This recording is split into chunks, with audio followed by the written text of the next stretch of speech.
Welcome, friends, to our program Saint of the Day, a program in which we hear about the lives of saints and try to imitate them so that we meet them one day in heaven. If you are new, please subscribe, like, share. Today, July 18, 2025, we are going to hear about Saint Camillus de Lellis. He was a priest. This name is of unknown origin and in Latin means priest assistant or temple servant. This saint was born on May 25, 1550 at Bucchianico, Naples. His mother, Camilla Campelli de Loreto, was nearly 50 when she gave birth to him. His father was an officer in the French Royal Armies. His mother died in 1562 and he was neglected by the family members who took him after her death, since his father was always away from home.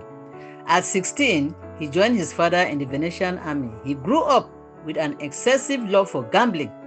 Humanly speaking, Camillus wasn't a likely candidate for sainthood. At 17, he was afflicted with a leg disease from the army, and this lasted all his life.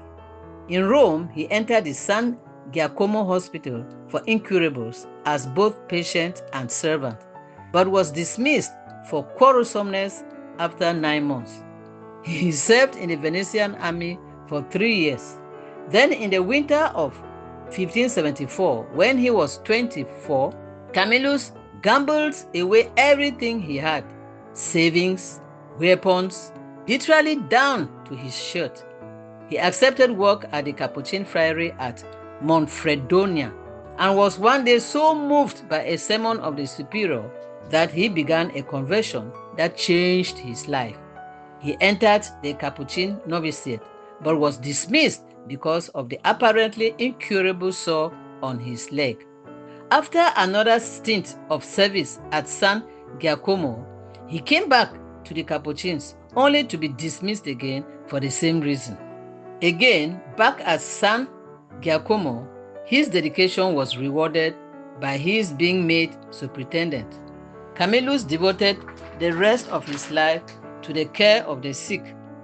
Along with St. John of God, he has been named patron of hospitals, nurses, and the sick, and also against gambling.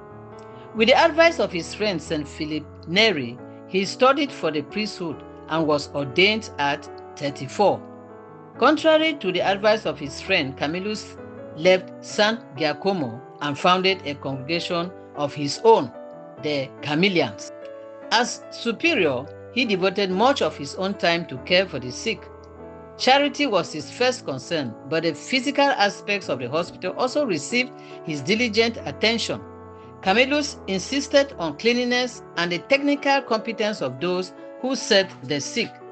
The members of his community bound themselves to serve prisoners and persons infected by the plague, as well as those dying in private homes. Some of his men were with troops fighting in Hungary and Croatia in 1595, forming the first recorded military field ambulance. In Naples, he and his men went on to the galleys that had plague and were allowed to land. He discovered that there were people being buried alive and ordered his brothers to continue the prayers for the dying 15 minutes after apparent death. Camillus himself suffered a disease of his leg, and in his last illness, he left his own bed to see if other patients in the hospital needed help. He died on July 14, 1614 at the age of 64. He was beatified by Pope Benedict XIV in 1742 and canonized by him 4 years later in 1746.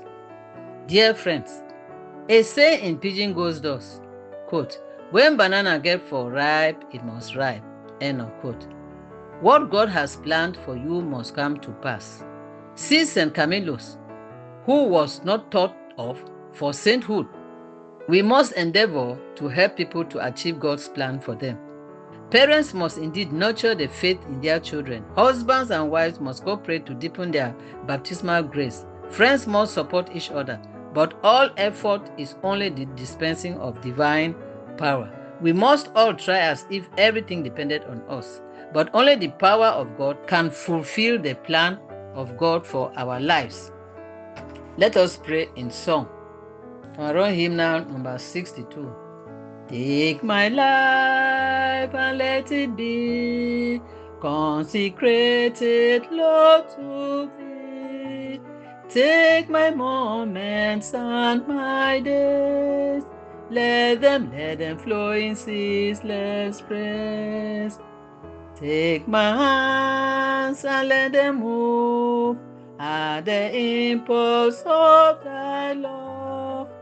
Take my feet and let them be swift and beautiful for thee. Take my voice and let me sing, always only for my King. Take my lips and let them be filled with messages from thee. Take my silver and my gold, not a mite would I withhold. Take my intellect and use, every path thou shalt choose. Take my will and make it thine, it shall be no longer mine. Take my heart, it is thine own, it shall be thy royal throne. It shall be thy royal throne. Take my love, my Lord, I pour at thy feet is treasure store.